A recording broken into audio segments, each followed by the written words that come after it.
Shalom. Selamat malam Bapak Ibu yang hadir dalam Zoom meeting malam hari ini. Shalom. Shalom. Dan juga teman-teman yang dengan setia mendengarkan dan mengikuti lewat live streaming melalui YouTube. Senang sekali saya boleh berjumpa dan Bapak Ibu, saudara semuanya, dimanapun Bapak Ibu berada saat ini. Baik di tempat di mana Bapak Ibu sedang bertugas, baik di tempat di mana Bapak Ibu atau ada di rumah masing-masing. Dan saya percaya semua itu tidak akan mengurangi berkat yang Tuhan sudah sediakan dan akan Tuhan curahkan di dalam kehidupan kita. Amin. Haleluya. Kiranya damai sejahtera dan sukacita dari Allah Bapa, Tuhan Yesus dan Roh Kudus senantiasa beserta dengan Bapak Ibu sekarang dan sampai selama-lamanya. Bapak Ibu, saya percaya malam hari ini secara khusus kita boleh menikmati bersama-sama pujian penyembahan yang dahsyat, yang luar biasa. Kita mau menyenangkan Tuhan, kita mau menyukai Tuhan, kita mau melayani Tuhan. Amin. Dan saya percaya Tuhan hadir di tengah-tengah kita. Tuhan bertata atas setiap pujian anak-anaknya. Amin.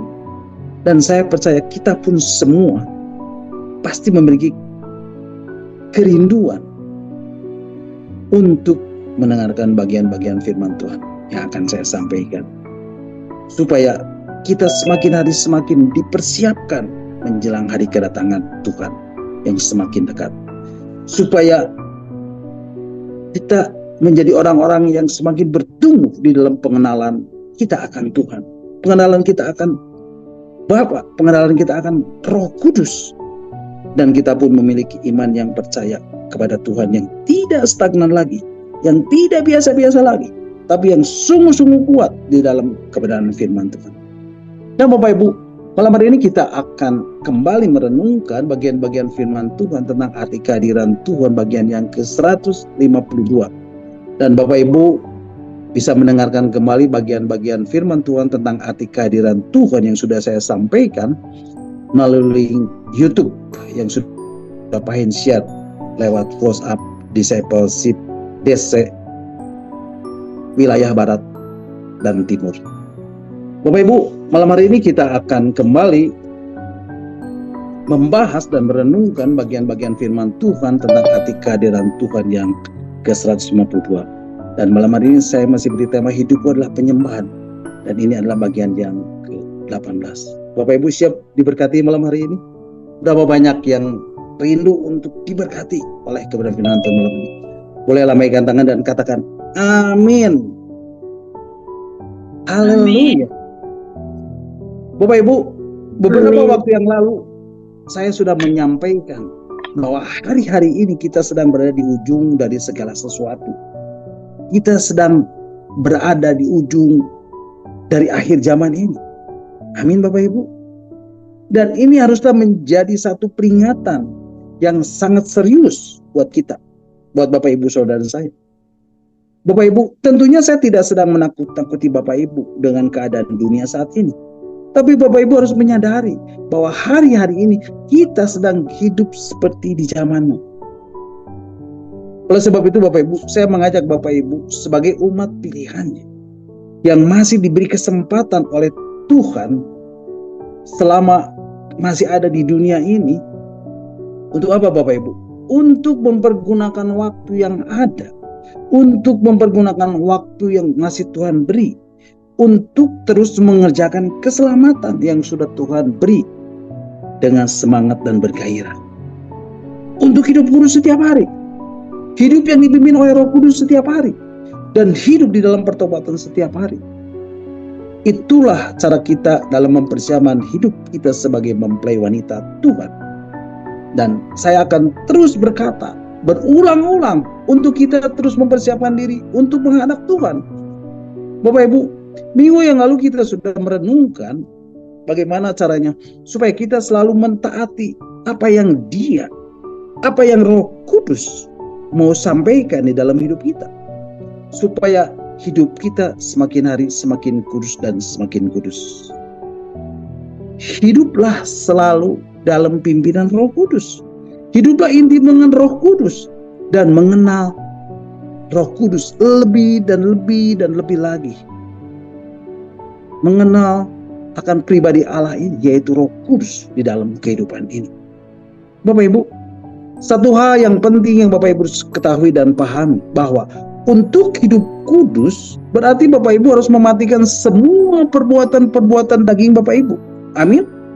Dan Roh Kuduslah yang akan memimpin dan menuntun dan memampukan Bapak Ibu untuk mematikan perbuatan-perbuatan daging Bapak Ibu. Tetapi Bapak Ibu lah yang harus melangkah dan harus memutuskan supaya kuasa Roh Kudus itu bekerja dalam hidup Bapak Ibu. Sehingga Bapak Ibu bisa hidup di dalam pertobatan setiap hari. Dan hidup dalam ketaatan. Dan hidup di dalam kekudusan. Nah Bapak Ibu, malam hari ini saya akan menyampaikan sesuatu yang sebetulnya ini adalah dasar dari kehidupan kekristenan kita. Dan saya akan berbicara mengenai Roh Kudus. Bapak Ibu, kalau kita perhatikan hari-hari di dalam kehidupan orang-orang Kristen, muncul sebuah pertanyaan yang besar. Kenapa Tuhan yang berkuasa? Kenapa orang Kristen yang memiliki Tuhan yang penuh dengan kuasa? Tapi kalau lihat dalam kehidupannya, kenapa hidup banyak orang Kristen itu tidak penuh dengan kuasa? Kalau memang Tuhan itu berkuasa, kenapa orang Kristen hidup tanpa kuasa? Bapak Ibu, kita melihat ada banyak orang Kristen tidak berkemenangan di dalam kehidupannya. Mereka berada di bawah bayang-bayang kegagalan, di bawah bayang-bayang dosa, dan mereka kalah di dalam kehidupan ini. Mereka berada di bawah bayang-bayang kekalahan. Mereka tidak bisa mengalami yang namanya kehidupan berkemenangan. Mereka gagal di dalam dosa. Mereka kalah di dalam mengatasi daging.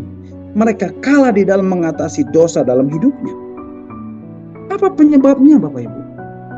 Ternyata penyebabnya adalah kalau Bapak Ibu mau berkemenangan, Bapak Ibu harus memiliki hubungan yang benar dengan Roh Kudus.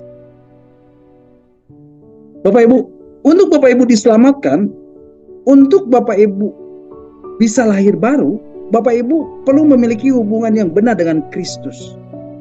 Melalui apa Bapak Ibu? Melalui pertobatan Bapak Ibu. Mengakui Dia sebagai Tuhan dan Juru Selamat Bapak Ibu.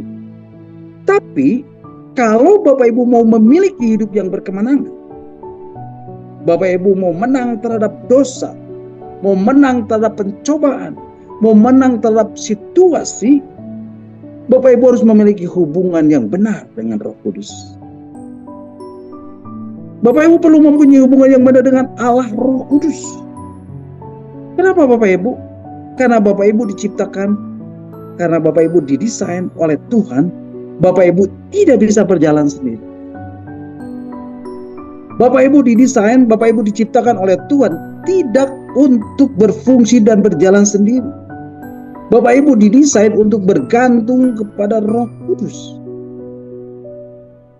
Bapak Ibu, satu kali Paulus berkata di dalam surat 1 Korintus pasal yang kedua, ayat yang keempat dan kelima. Dan Paulus berkata begini, mari Bapak Ibu kita akan membacanya.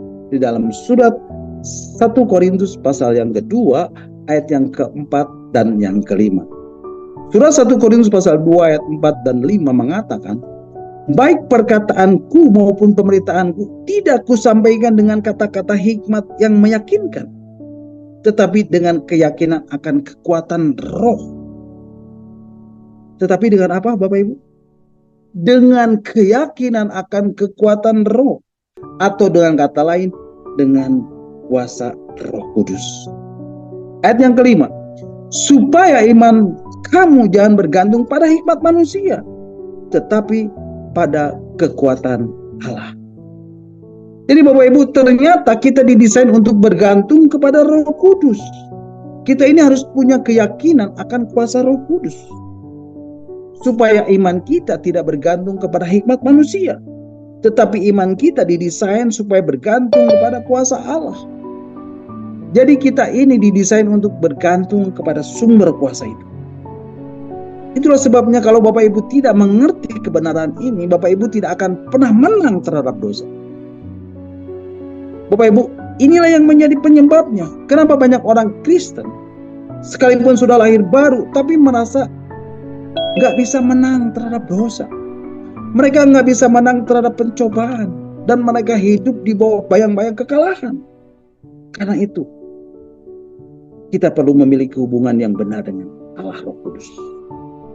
Kalau kita mau punya hubungan hidup yang berkemenangan, kita harus punya hubungan dengan Allah Roh Kudus. Amin Bapak Ibu. Nah Bapak Ibu, malam hari ini saya mau bagikan ada 4 dimensi hidup di dalam Roh Kudus. Ada 4 hal dimensi hidup dengan Roh Kudus yang perlu Bapak Ibu alami di dalam hidup ini. Bapak Ibu, yang pertama, Bapak Ibu perhatikan. Yang pertama, dimensi yang pertama adalah Bapak Ibu harus mengenal dan mengalami Roh Kudus. Nah Bapak Ibu, banyak orang Kristen, orang percaya, anak-anak Tuhan, murid-murid Yesus menganggap Roh Kudus itu sebagai objek yang digunakan untuk memenuhi semua kebutuhan dan hanya untuk memuaskan keinginan. Tapi Bapak Ibu, kalau kita mau punya hubungan, kalau kita mau mengalami Roh Kudus atau mengenal Roh Kudus, kita harus sampai pada sebuah titik di mana kita harus menerima pewahyuan Roh Kudus. Dan itu bukan sekedar objek untuk dipergunakan, tapi Roh Kudus itu adalah seorang pribadi yang harus dicintai. Kita harus melihat Roh Kudus itu bukan cuma sekedar kuasa untuk dipergunakan. Roh Kudus itu bukan cuma sekedar pengaruh untuk dipergunakan, tapi Roh Kudus adalah seorang pribadi untuk kita cintai. Bapak Ibu bisa tahu tentang Roh Kudus, tapi Bapak Ibu belum tentu mengenal Roh Kudus. Bapak Ibu tidak bisa mengenal Roh Kudus tanpa ada interaksi 2 arah. Bapak Ibu, kita tahu tentang Roh Kudus, tapi kita belum tentu mengenal Roh Kudus. Pertanyaan pentingnya dalam hidup kita, apa arti Roh Kudus bagi hidupmu secara pribadi? Siapa Roh Kudus bagimu? Nah Bapak Ibu tidak akan bisa menjawab ini kalau Bapak Ibu tidak pernah paham dia. Ini bukan cuma sekedar kekuatan. Ini bukan sekedar kuasa yang dipergunakan. Bukan sekedar doktrin yang dipelajari. Dia juga bukan sekedar pribadi di dalam diri ini yang orang bisa rasakan. Tapi dia lebih dari itu. Dia adalah seorang pribadi untuk kita bisa kenali lebih mendalam lagi. Ayo Bapak Ibu bisa mengenal dia lebih mendalam lagi. Yang setuju katakan amin. Bapak Ibu, banyak orang bertanya, kenapa dalam hidupku aku ini kok minim sekali pengalaman dan pengenalan bersama dengan Roh Kudus? Ya, karena Bapak Ibu tidak pernah membuka hati kepada Roh Kudus. Bapak Ibu tidak pernah mengizinkan Roh Kudus mengisi kehidupan Bapak Ibu. Bapak Ibu hanya mengkotakkan dan membatasi Roh Kudus, dan tidak pernah mengizinkan dia mengendalikan dan menguasai hidup Bapak Ibu. Yang kedua, Bapak Ibu, dimensi yang kedua adalah saya rindu Bapak Ibu mengizinkan Roh Kudus mengubah Bapak Ibu dari dalam keluar. Saya rindu Bapak Ibu mengizinkan Roh Kudus bekerja mengubah Bapak Ibu dari dalam keluar. Nah Bapak Ibu, sebenarnya kalau Roh Kudus bekerja, dia bekerja keluar dan dia juga bekerja ke dalam. Bekerja keluar menghasilkan karunia untuk melayani. Tetapi pertama-tama tentu dia harus bekerja ke dalam, membentuk karakter kita menjadi lebih serupa seperti Kristus adanya. Bapak Ibu, Roh Kudus itu pribadi yang berkuasa. Dan kalau Bapak Ibu baca di dalam Perjanjian Lama, Roh Kudus itu terlibat di dalam penciptaan alam semesta. Roh Kudus itulah yang memberi kehidupan. Segumpal tanah bisa menjadi makhluk hidup yang namanya manusia. Dan Roh Kudus terlibat di dalamnya. Bapak Ibu, Roh Kudus itu juga yang membuat Maria yang masih perawan itu menjadi hamil dan mengandung. Roh Kudus bisa memampukan Yesus menyembuhkan orang sakit, mengusir setan, membangkitkan orang mati, meredakan badai. Bahkan waktu Yesus mati, Roh Kuduslah yang membangkitkan Yesus dari kematian. Jadi pribadi Roh Kudus adalah pribadi yang luar biasa. Dan kita ini adalah bait Roh Kudus. Dan Roh Kudus itu diutus Tuhan untuk diam di dalam kita selama-lamanya. Diam di dalam kita, menyertai kita selama-lamanya. Menjadi pribadi yang dinamis dan penuh kuasa. Dan itu ada di dalam kita. Oleh sebab itu, sudah seharusnya lah kalau Roh Kudus itu diam di dalam kita. Seharusnya hidup kita ini berbeda. Seharusnya Roh Kudus itu bisa membuat perbedaan sebelum dan sesudah. Sebelum kita punya Roh Kudus dan sesudah kita punya Roh Kudus, harus ada perbedaan yang mencolok. Bapak Ibu, sayang sekali pada kenyataannya. Kenapa pada kenyataannya ada banyak orang Kristen sudah lahir baru, sudah diselamatkan, sudah lahir baru, tapi kenapa hidupnya itu tidak menunjukkan perbedaan? Karena kebenarannya, tidak semua anak-anak Tuhan, tidak semua orang Kristen itu hidup di taraf yang sama. Ada orang Kristen yang hidup dengan penuh sukacita, sementara kita lihat ada orang Kristen yang hidup di dalam berbeban dan dalam tekanan. Ada orang Kristen yang mukanya berseri-seri memancarkan kehidupan, sementara kita melihat ada orang Kristen yang hidupnya loyo, yang berbeban berat. Ada orang Kristen yang penuh dengan kemenangan, ada kemuliaan kemenangan, sementara kita melihat ada orang Kristen yang hidup di bawah bayang-bayang kekalahan. Tidak bisa kalahkan dosa, tidak bisa kalahkan daging, tidak bisa kalahkan pencobaan, dan hidup di dalam kekalahan dan kekalahan terus. Dan terus menerus jatuh bangun di dalam dosa. Kita melihat ada orang Kristen tertentu yang mengalami pertumbuhan yang cepat, sementara kita melihat tidak sedikit orang Kristen yang sudah lahir baru tapi stagnasi, mandek.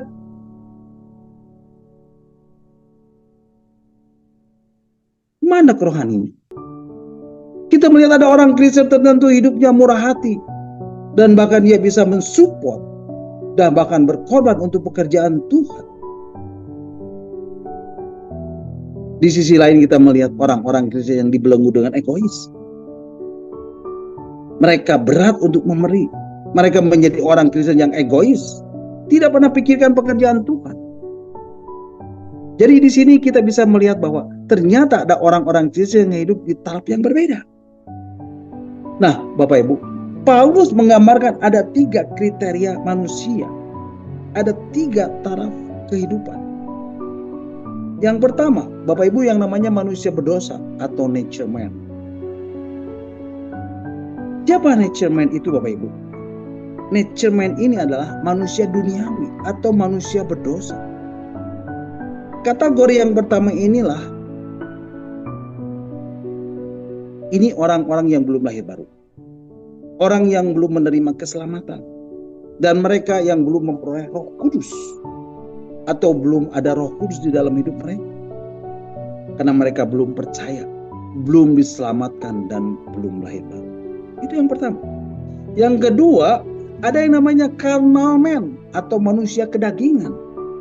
Kalau yang pertama manusia berdosa, yang kedua manusia kedagingan atau carnal man. Nah, Bapak Ibu, siapa carnal man itu? Carnal man itu, Bapak Ibu, itu manusia duniawi, manusia yang belum dewasa dalam Kristus. Susulah yang kuberikan kepadamu, bukan makanan keras, sebab kamu belum dapat menerimanya. Sekarang pun belum dapat menerimanya alias bayi. Kamu masih duniawi. Kamu masih manusia duniawi. Sebab juga di antara kamu ada iri hati, ada perselisihan. Bukan karena hal itu menunjukkan bahwa kamu manusia duniawi dan bahwa kamu hidup secara duniawi. Jadi Bapak Ibu, siapakah kategori yang kedua ini? Mereka adalah orang-orang Kristen, orang-orang yang sudah lahir baru, sudah lahir baru, tapi hidup secara daging. Yang ketiga ialah spiritual man atau manusia rohani. Bapak Ibu, ini adalah orang-orang yang sudah lahir baru dan hidup untuk menyenangkan hati Tuhan. Bukan hidup untuk dirinya sendiri. Ciri-cirinya manusia rohani ini adalah semua kebalikannya dengan manusia kedagingan. Kalau manusia kedagingan itu mandak rohaninya, manusia rohani ini pertumbuhannya stabil dan konstan pesat. Yang satu hidup bagi dirinya sendiri, yang satu hidup untuk Allah, untuk menyenangkan Allah. Kalau yang satu itu terus-menerus kekanak-kanakan atau jadi bayi rohani, yang satu itu mengalami kedewasaan, bertumbuh semakin dewasa. Kalau yang satu hidup dikuasai daging, yang satu hidup menurut roh. Yang satu hidup menurut keinginan daging, yang satu hidup dikendalikan dan dipimpin oleh roh. Oleh Roh Kudus. Itulah spiritual man. Nah, pertanyaannya Bapak Ibu. Bapak Ibu ada di taraf yang mana? Kalau Bapak Ibu ada di taraf manusia berdosa, sekalipun Bapak Ibu beragama Kristen, Bapak Ibu perlu menerima Kristus sebagai Tuhan dan Juru Selamat dan mengalami kelahiran baru. Kalau Bapak Ibu ada di taraf manusia kedagingan, Bapak Ibu yang sudah lahir baru dan Bapak Ibu sudah terima Yesus, tapi Bapak Ibu masih hidup bagi diri sendiri. Bapak Ibu tidak bertumbuh secara rohani dan tidak mengizinkan Roh Kudus untuk mengendalikan hidup Bapak Ibu. Bapak Ibu hidup menuruti kedagingan Bapak Ibu. Ini masih manusia kedagingan Bapak Ibu. Tetapi kalau Bapak Ibu sudah hidup secara rohani, hidup dalam pimpinan Roh Kudus, itu yang dimaksud dengan spiritual man. Bapak Ibu ada di taraf yang mana? Nah, pertanyaannya sekarang, kenapa ada orang yang sudah lahir baru, tapi kita tidak melihat ada kemenangan di dalam kehidupan mereka? Hidup mereka masih dikuasai dosa. Kenapa hidup mereka tidak bertumbuh? Kenapa hidup mereka mandek secara rohani? Kenapa tidak ada sukacita dalam hidup mereka? Mengapa mereka tidak bisa menang terhadap pencobaan? Karena bukan lebih banyak Roh Kudus yang mereka butuhkan, tetapi seberapa banyak diri mereka itu dimiliki oleh Roh Kudus. Seberapa banyak dari diri mereka itu mengizinkan Roh Kudus bekerja, memimpin, mengendalikan hidupnya. Bapak Ibu, Roh Kudus itu luar biasa. Roh Kudus akan berkarya dalam kehidupan Bapak Ibu, mengubah hidup kita kalau kita selalu berserah kepadanya, membuka diri untuk Dia bekerja di dalam diri kita. Amin. Bapak Ibu, satu kali Paulus di dalam surat Roma pasal 7 ayat 15, dia berkata begini. Ini Bapak Ibu kita akan membacanya. Roma 7 ayat 15 mengatakan, sebab apa yang aku perbuat, aku tidak tahu. Karena bukan apa yang aku kehendaki yang aku perbuat, tetapi apa yang aku benci, itulah yang aku perbuat.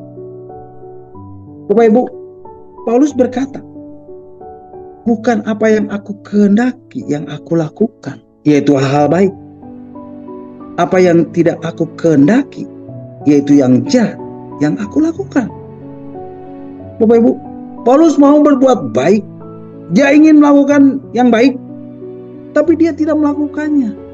Bukan apa yang baik yang aku lakukan, bukan apa yang aku kehendaki yang aku lakukan, justru yang aku benci, justru yang jahat, justru yang aku lakukan.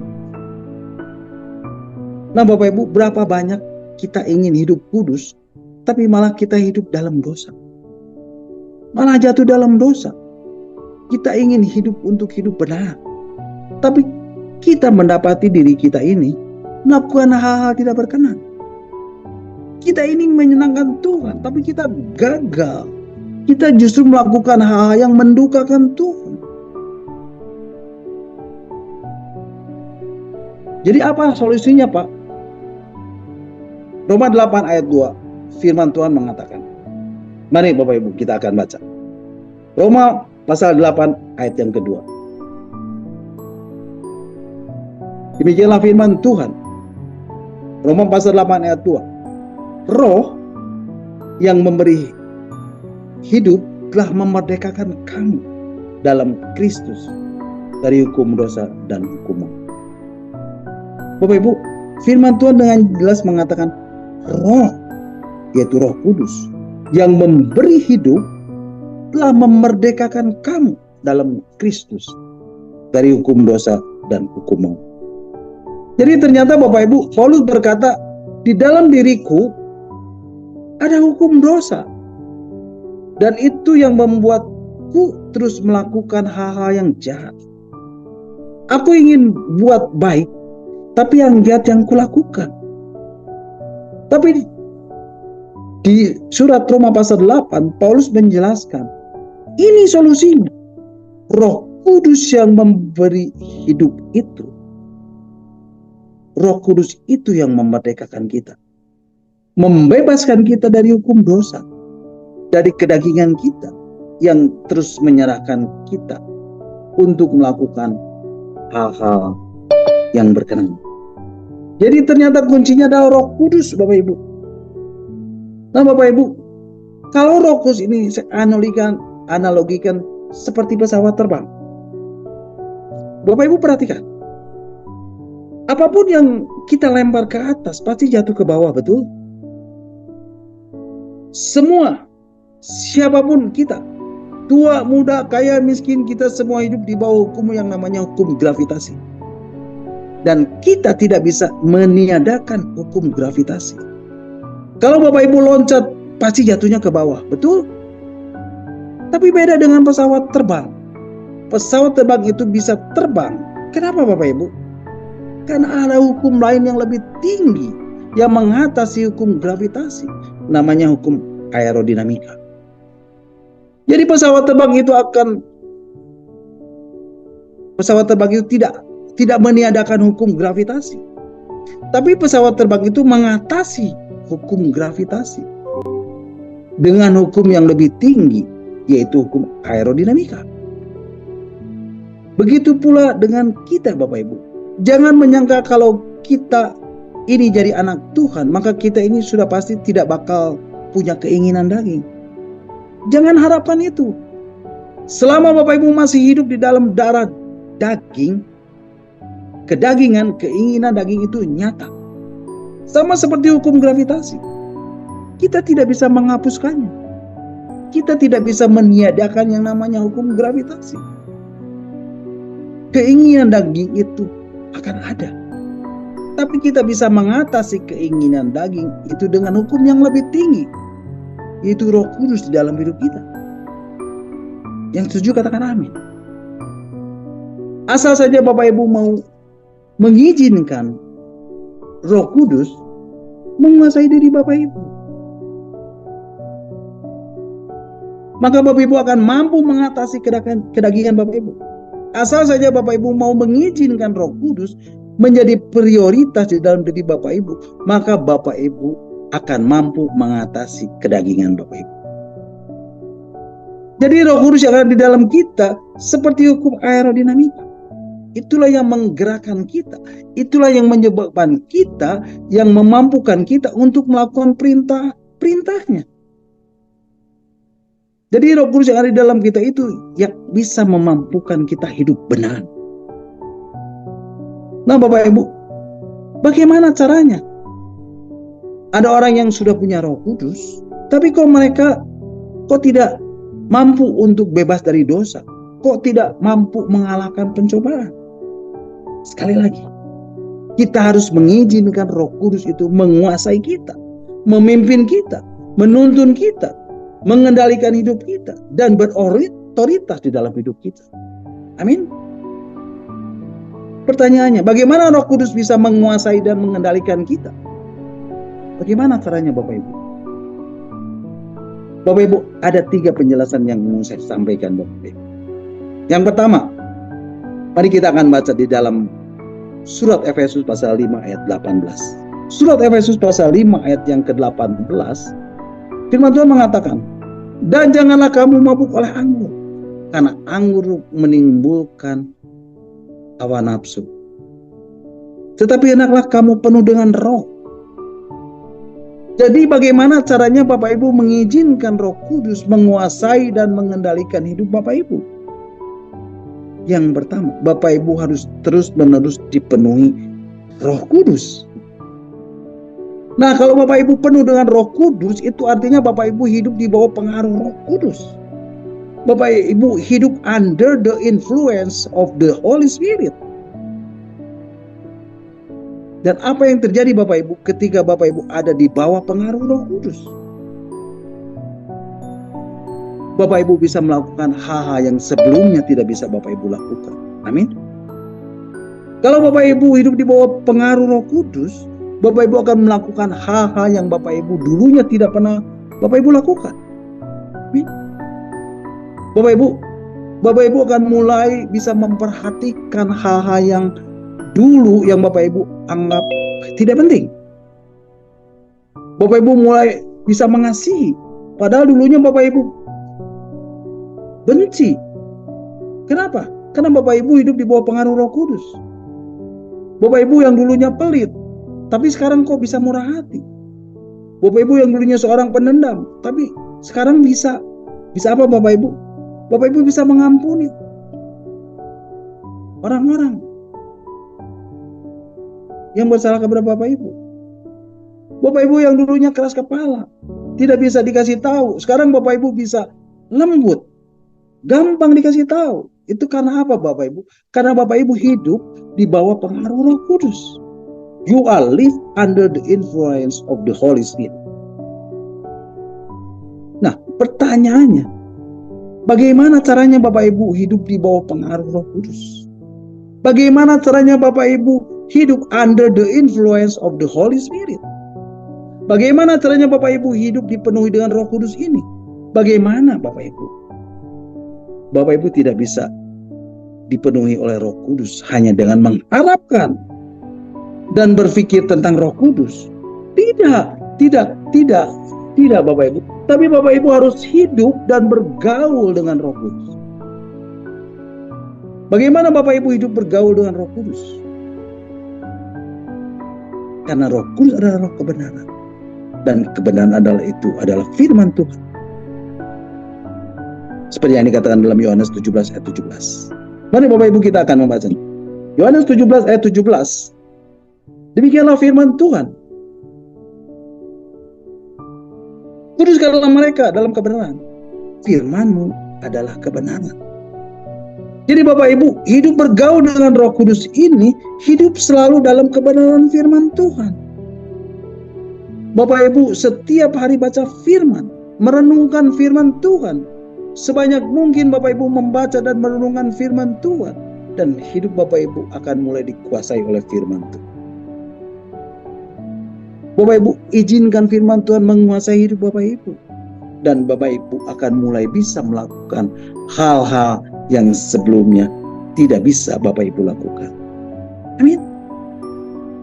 Jadi bagaimana cara mengizinkan Roh Kudus mengendalikan diri kita? Bapak Ibu harus menghidupi firman Tuhan, baca firman Tuhan, renungkan firman Tuhan setiap waktu, mengkonsumsi firman Tuhan setiap saat. Maka Bapak Ibu akan hidup dan berada di bawah pengaruh Roh Kudus. You are live under the influence of the Holy Spirit. Yang kedua, Bapak Ibu, kalau yang pertama terus-menerus dipenuhi Roh Kudus, yang kedua Bapak Ibu harus terus-menerus dipimpin dan berjalan dengan Roh Kudus atau peripateo atau stoikeo. Apa maksudnya Pak? Nanti Bapak Ibu kita akan baca di dalam surat Galatia pasal yang kelima ayat 25. Surat Galatia pasal yang kelima ayat 25 mengatakan, Bapak Ibu perhatikan, Galatia 5 ayat 25, demikianlah firman Tuhan, jikalau kita hidup oleh Roh, baiklah hidup kita juga dipimpin oleh Roh. Bapak Ibu, kapan hidup kita dipimpin oleh Roh itu? Nah, dalam terjemahan bahasa Inggris ya, di dalam terjemahan New International Version dikatakan, mari Bapak Ibu kita akan baca. Galatia 5 ayat 25. Ya. Galatia chapter 5 verse 25. Since we live by the Spirit, let us keep in step with the Spirit. Kata keep in step ini artinya tetap selangkah dengan Roh Kudus atau satu langkah dengan Roh Kudus. Bapak Ibu, ingat ya, kata keep in step ini artinya tetap selangkah dengan Roh Kudus atau satu langkah dengan Roh Kudus. Nah, Bapak Ibu, di dalam terjemahan New King James Version, Bapak Ibu, mari kita akan baca New King James Version, Galatians 5 verse 25. If we live in the Spirit, let us also walk in the Spirit. Firman Tuhan mengatakan, jika kita hidup oleh Roh, let us also walk in the Spirit. Mari kita juga berjalan di dalam Roh Kudus atau bersama Roh Kudus. Nah, Bapak Ibu, satu lagi, menurut terjemahan AYT, terjemahan Alkitab yang terbuka, kata dipimpin oleh Roh Kudus menurut terjemahan AYT, Galatia pasal 5 ayat 25 mengatakan, jika kita hidup oleh Roh, baiklah kita berjalan sesuai dengan Roh. Jadi Bapak Ibu, dipimpin Roh Kudus itu artinya apa? Satu, keep in step, satu langkah dengan Roh Kudus atau berjalan sesuai dengan Roh Kudus. Walk in the Spirit atau berjalan di dalam Roh Kudus. Jadi orang yang berjalan itu berkesinambungan, bergerak terus. Orang yang berjalan itu berjalan selangkah demi selangkah, berjalan bergerak terus berkesinambungan, selangkah demi selangkah. Itu namanya Roh Kudus yang ada di dalam setiap detil kehidupan kita, dalam kehidupan kita sehari-hari. Apapun yang kita hadapi, kita itu bergantung dengan Roh Kudus. Ya, selangkah demi selangkah. Makanya hidup kita haruslah penuh dengan doa, pujian, dan penyembahan. Kalau kita mau hidup berjalan dengan Roh Kudus di dalam segala situasi kita, dalam segala keadaan, apapun itu, kita harus bawa dalam doa, pujian, dan penyembahan. Bapak Ibu, haruslah hidup kita penuh dengan doa, pujian, dan penyembahan. Itu namanya apa, saudara? Itu namanya aktif bergantung dengan Roh Kudus. Untuk dipimpin, berjalan step by step, satu langkah demi satu langkah bersama dengan Roh Kudus. Ini gimana ya? Ini gimana ya Roh Kudus? Jadi dalam situasi dan di dalam keadaan apapun, dalam rumah tangga, dalam pekerjaan, dalam perjalanan kehidupan Bapak Ibu harus penuh dengan doa, pujian, dan penyembahan. Bapak Ibu harus melibatkan Roh Kudus senantiasa. Itu namanya Bapak Ibu dipimpin oleh Roh Kudus. Dan ketika Bapak Ibu menjalani hidup ini, maka Bapak Ibu akan memiliki power untuk menang. Amin. Jadi Bapak Ibu, hidup penuh dengan Roh Kudus, pujian, dan penyembahan. Kalau Bapak Ibu hidup penuh dengan doa, pujian, dan penyembahan, maka di dalam segala situasi atau persimpangan hidup Bapak Ibu akan mendapati, Bapak Ibu akan mampu mengatasi ini. Bapak Ibu mampu mengatasi itu, mampu mengatasi tantangan ini, mampu mengatasi tantangan itu. Bapak Ibu akan temukan jalan keluar di persimpangan hidup Bapak Ibu. Bapak Ibu mau belok kemana dan sebagainya. Jadi hidup Bapak Ibu akan terasa enteng, karena Bapak Ibu berjalan satu langkah dengan Roh Kudus. Katakan amin. Jadi itulah cara Bapak Ibu mengizinkan diri Bapak Ibu dipimpin oleh Roh Kudus, dikendalikan oleh Roh Kudus, dan dikuasai oleh Roh Kudus. Yang ketiga, Bapak Ibu harus memutuskan untuk melangkah di dalam pertobatan dan ketaatan. Bapak Ibu, mari kita membaca di dalam surat Galatia pasal yang kelima ayat 16 dan 17. Galatia pasal 5 ayat 16 dan 17 mengatakan, maksudku ialah, hiduplah oleh Roh, Bapak Ibu, hidup oleh roh ini artinya hidup dengan kuasa Roh Kudus. Hidup melalui sarana pribadi Roh Kudus. Maka kamu tidak akan menuruti keinginan daging. Bapak Ibu, inilah ciri-ciri orang Kristen yang hidup tidak lagi memiliki keinginan daging. Nah Bapak Ibu, selama Bapak Ibu masih hidup di dalam tubuh jasmani ini, Bapak Ibu masih punya keinginan, betul? Bapak Ibu masih punya perasaan, betul? Bapak Ibu masih punya kehendak, betul? Bapak Ibu masih punya yang namanya keinginan daging, betul? Tapi ketika Bapak Ibu berjanji, Bapak Ibu hidup dengan Roh Kudus, Bapak Ibu hidup dengan kuasa Roh Kudus, dan Roh Kudus yang menjalani hidup Bapak Ibu, memang keinginan daging itu ada. Tapi Bapak Ibu tidak akan menuruti keinginan daging itu. Bapak Ibu akan bisa mengatasinya. Dan Bapak Ibu bisa menang melawan keinginan daging itu. Amin. Ayat yang ke-17 dikatakan, sebab keinginan daging berlawanan dengan keinginan roh, dan keinginan roh berlawanan dengan keinginan daging, karena keduanya bertentangan, sehingga kamu setiap kali tidak melakukan apa yang kamu kehendaki. Bapak Ibu perhatikan, Bapak Ibu ingin hidup kudus, tiba-tiba kedagingan Bapak Ibu menentang Bapak Ibu, tiba-tiba kedagingan Bapak Ibu menghadang kita. Bapak Ibu ingin bertumbuh, tiba-tiba kedagingan Bapak Ibu menentang Bapak Ibu, menghambat Bapak Ibu kepada pertumbuhan atau kemajuan rohani Bapak Ibu.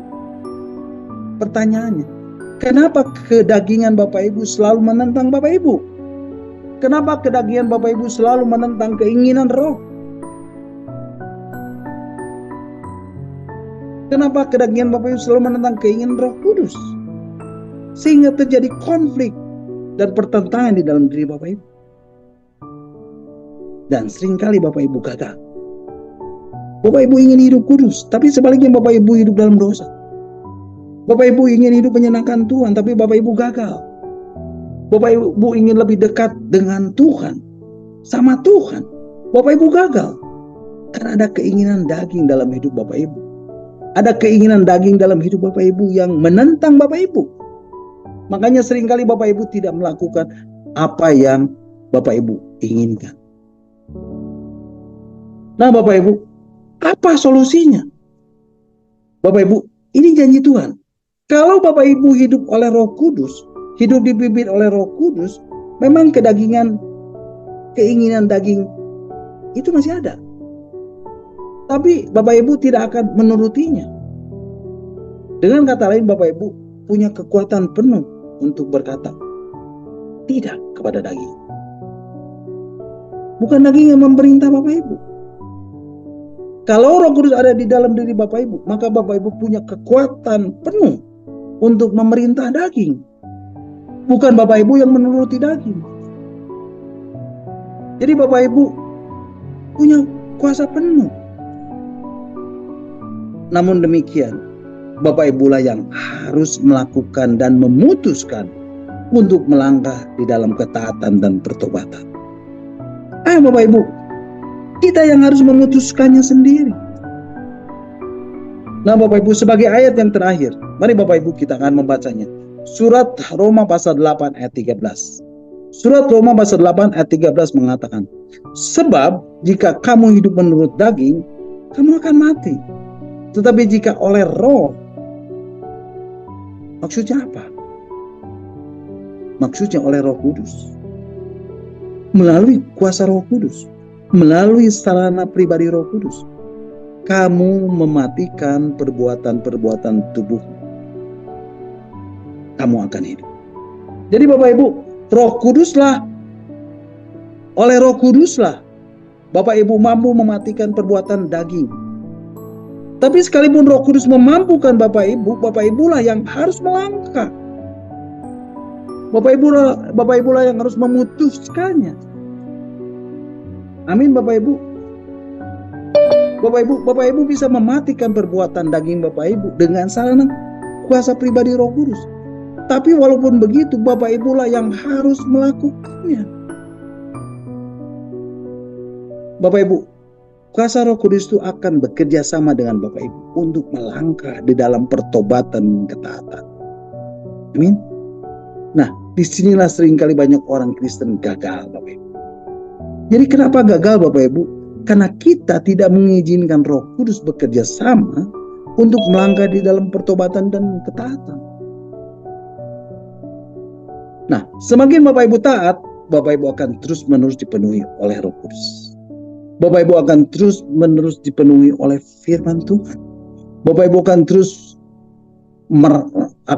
terus-menerus penuh dengan doa, dengan pujian dan penyembahan, dan terus bergantung dalam setiap persimpangan jalan hidup Bapak Ibu. Bapak Ibu, keep in step with the Holy Spirit.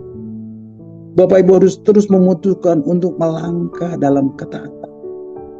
Maka Bapak Ibu akan melihat, semakin lama hidup Bapak Ibu akan semakin berubah dari dalam keluar. Semakin Bapak Ibu taat, semakin Bapak Ibu diubahkan. Amin. Nah, kalau Bapak Ibu terus taat, maka Bapak Ibu akan terus diubahkan dari dalam keluar. Itulah cara bagaimana mengizinkan Roh Kudus bekerja. Amin. God bless you all. Nah, Bapak Ibu, sampai di sini dulu renungan kita malam hari ini. Dan minggu depan kita akan lanjutkan. Ya, masih ada 2 dimensi lagi yang kita akan bahas. Nah, Bapak Ibu, di akhir dari renungan malam hari ini, kita akan naikkan, bekerjalah ya Roh Kudus. Satu pujian yang sangat indah yang boleh memberkati saya. Dan biarlah pujian ini juga akan memberkati Bapak Ibu semua malam hari ini. Mari Bapak Ibu kita angkat pujian ini bersama-sama. Bekerjalah ya Roh.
Amin.